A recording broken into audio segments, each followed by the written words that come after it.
President Trump gave his annual State of the Union address last Wednesday in front of a joint session of Congress, talking mostly about health care, immigration, and the current political climate.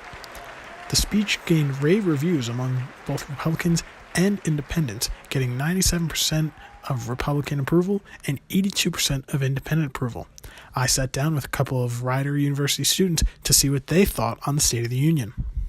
The first thing that I asked them on was the current political climate and Trump's approach in his speech.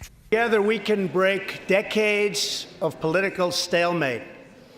We can bridge old divisions, heal old wounds, build new coalitions, forge new solutions, and unlock the extraordinary promise of America's future.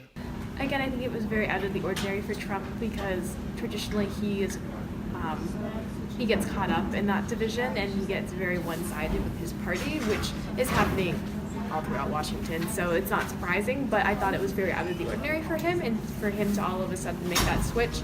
I feel like it wasn't going to build as much trust as it could in his audience. Division has always been there.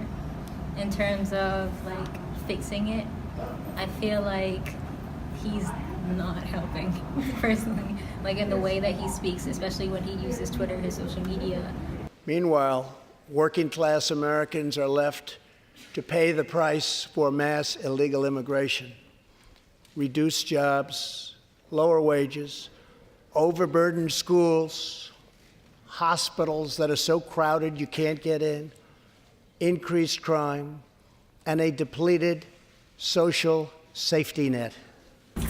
Overall, I think the wall is a little bit of an extreme solution to the problem because even though it is an issue that is happening on our borders, it's been happening for many years. Personally, I don't believe immigrants are to blame for that. Mm-hmm. So in terms of that, in fixing the immigration problem, I really don't have the answer. I have no clue, but first, noticing that there's an issue and doing it and solving it in a humane way, I believe, personally, is the best way of doing it.